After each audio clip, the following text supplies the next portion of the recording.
Kita bincang-bincang biasa aja. Boleh. Baik Pak, tolong sebutkan nama jabatan di Nasari. Ya, nama Agus Santosa, jabatan sekarang jadi Kepala Divisi Regional 7 wilayah Sulawesi, Kalimantan, dan Ternate. Tolong cerita Pak, awal bergabung dengan Nasari. Ya, saya Tahun bergabung berapa itu? tahun 2023. Oke. 2003. Berarti 21 tahun. Iya, udah 21 tahun. Oke. Silakan awal bergabungnya apa yang bisa saya dengar, awalnya melamar atau direferensikan bagaimana caranya bergabung waktu itu awalnya?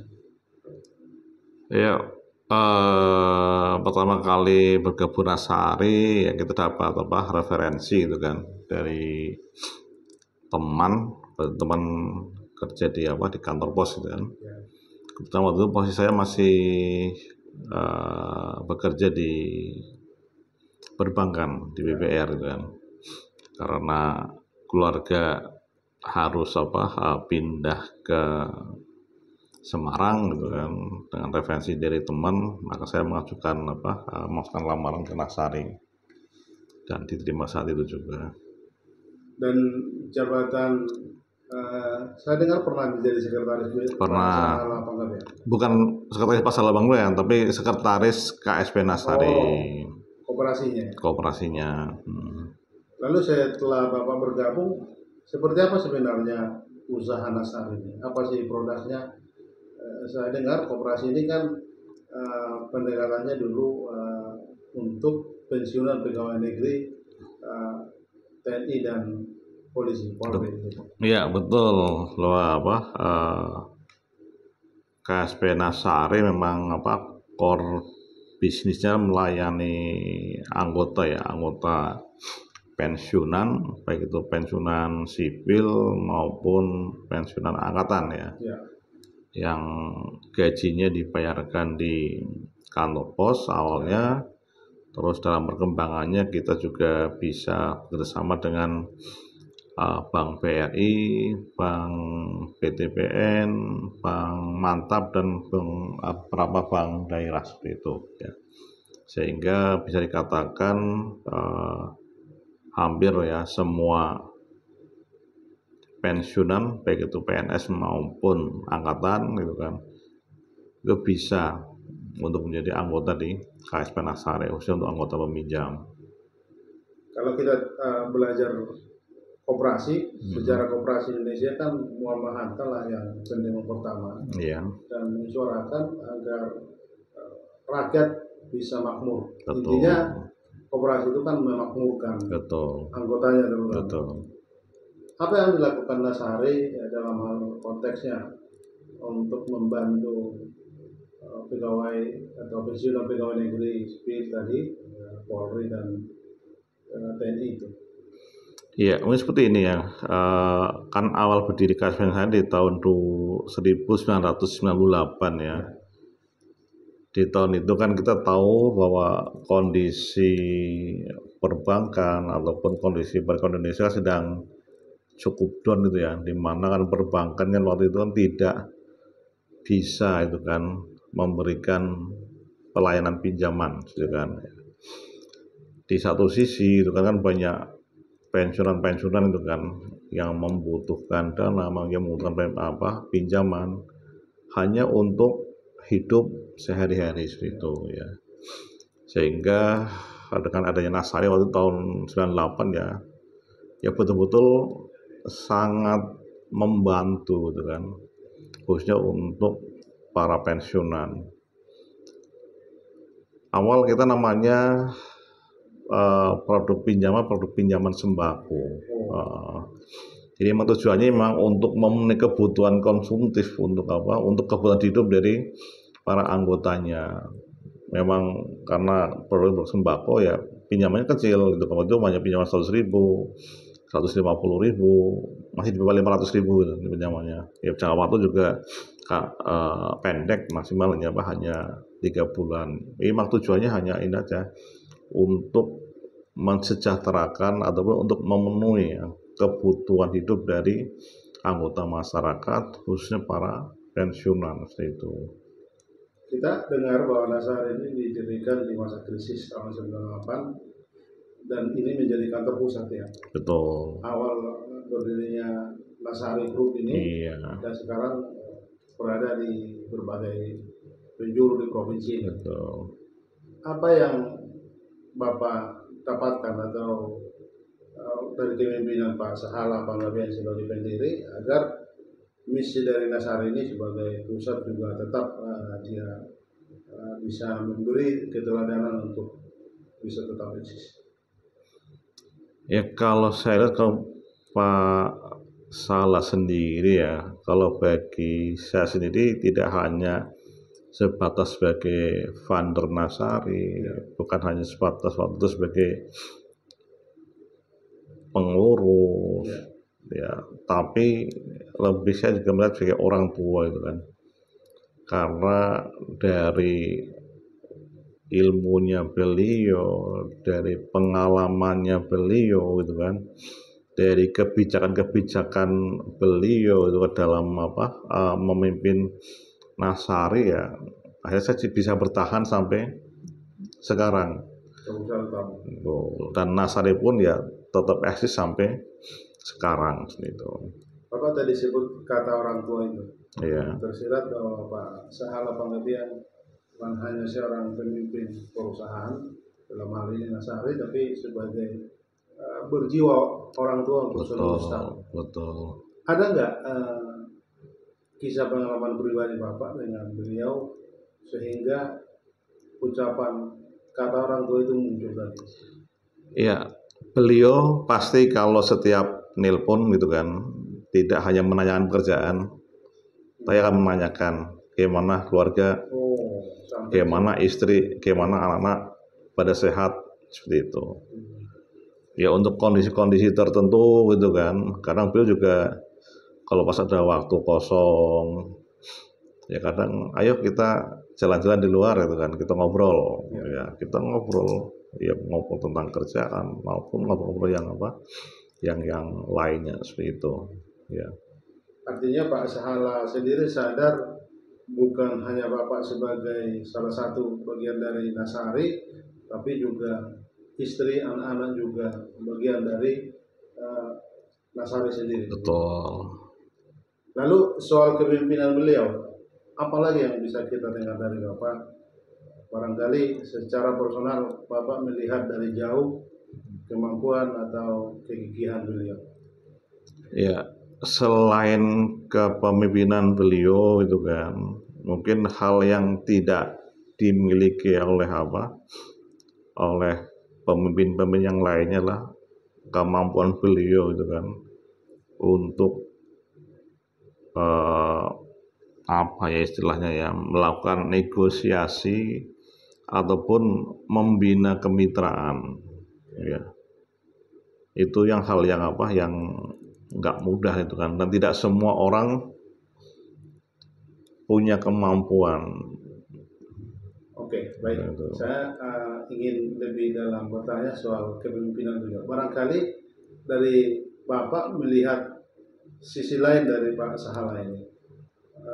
Apa yang kalau kita sebandingkan dengan misalnya dengan pendiri atau pimpinan lain, bahwa Pak Sahala ini punya otentik dalam hal apa? Otentiknya Pak Sahala ya. Ya, mengayomi. Jadi semangat itu kelihatan dari betul. Ya, beliau istilahnya ya orangnya disiplin, orangnya tegas gitu kan. Tapi di satu sisi dia sangat mengayomi untuk karyawan-karyawannya. Bolehkah saya dengar dari narasi Bapak, misalnya ketika beliau memimpin rapat, diskusi dengan banyak orang, staf, apa yang terlontar atau terlihat dari sosok dari Pak Sahala. Selain tadi sifat orang tua itu, pengayom itu, ya barangkali sisi kepemimpinan ketegasan misalnya sampai pernah marah, bagaimana dia marah begitu. Iya, namanya marah hal yang apa? Yang wajar, Ya, gitu kan ya. emosi kita juga Emosi ya. Ya, tapi marah ya hanya di saat itu aja, gitu kan, seperti itu loh. Ya, karena kan ada hal-hal yang mungkin yang tidak dilaksanakan ataupun dilaksanakan pun tidak sesuai dengan apa yang diharapkan, gitu kan. Ya marah hanya satu aja. Setelah itu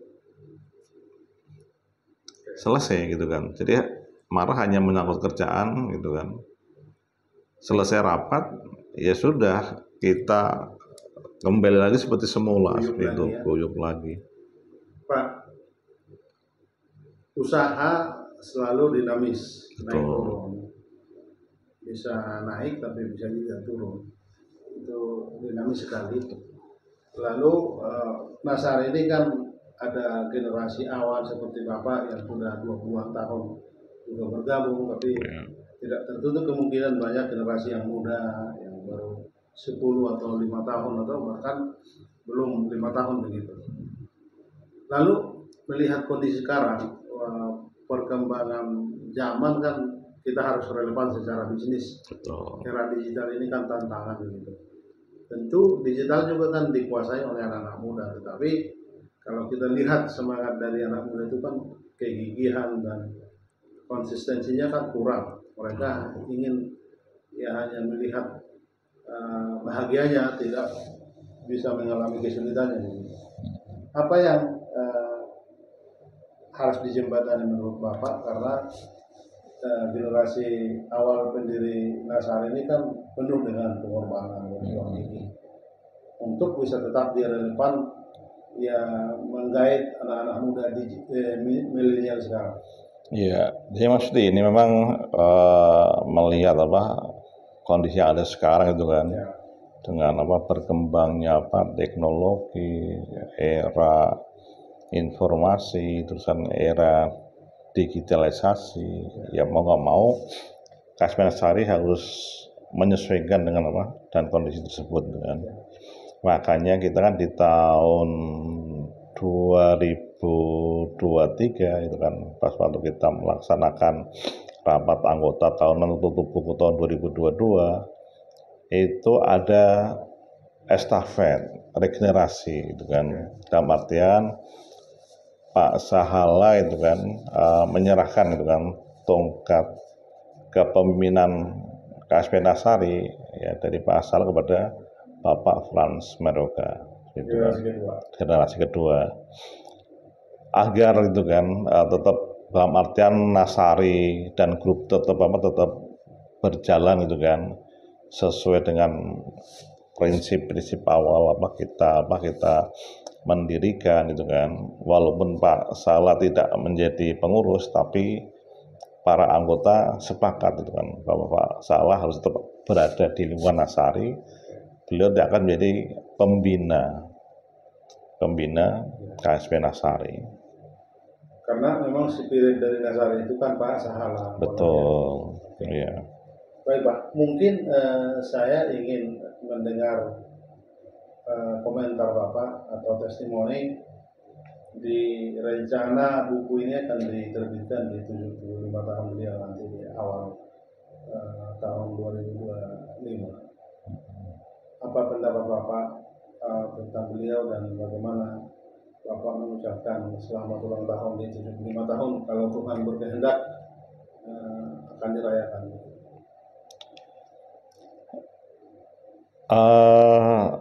Kalau saya ya dengan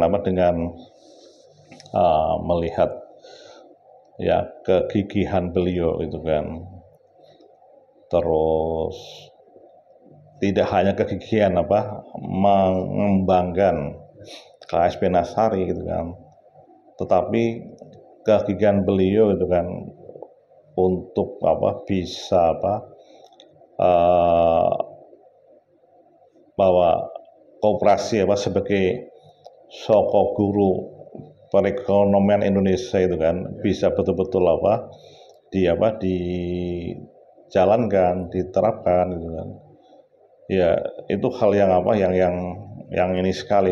Beliau sangat tinggi sekali sehingga beliau tidak hanya mementingkan diri pribadi saja, mementingkan nasib, tapi juga sudah melangkah keluar gitu kan. Gimana sokok guru perekonomian dalam hal ini koperasi ini itu kan betul-betul kan bisa diterapkan, bisa dijalankan di Indonesia gitu kan. Ya makanya beliau kan sering diundang kan di forum-forum diskusi, apalagi beliau juga waktu itu juga sering diundang di kementerian untuk diajak diskusi gitu kan. Karena kan beliau tidak hanya sebatas sebagai ketua Kaspenet, itu juga menjadi ketua dari forum komunikasi koperasi simpan pinjam dan organisasi yang lainnya seperti itu. Ya kalau saya pribadi ya nanti dengan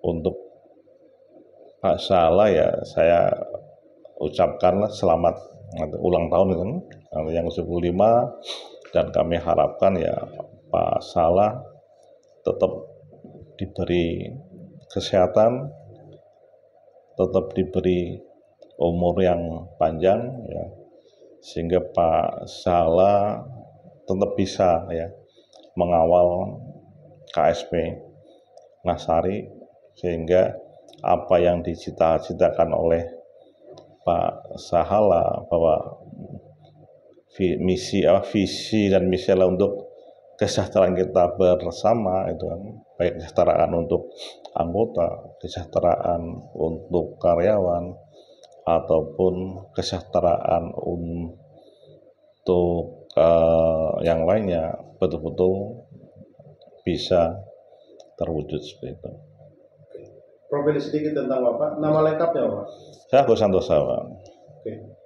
Jabatan sekarang di Nasari? Jabatan sekarang di Nasari sebagai Kepala Divisi Regional untuk wilayah 7, yaitu wilayah Sulawesi, Kalimantan, dan wilayah Ternate. Oke, boleh sebut tanggal, bulan, dan tahun lahirnya? Saya lahir tanggal 29 Agustus tahun 1969. Bergabung dengan Nasari 2023 ya? 2003. Oke. 2003. Terima kasih Pak. Oke, sama-sama Pak. Ya. Barangkali Bapak yang lain tadi yang disuruh untuk wawancara. Oh iya, nanti kami panggilkan. Oke, terima kasih Pak ya. Saya minta ininya. Oh iya.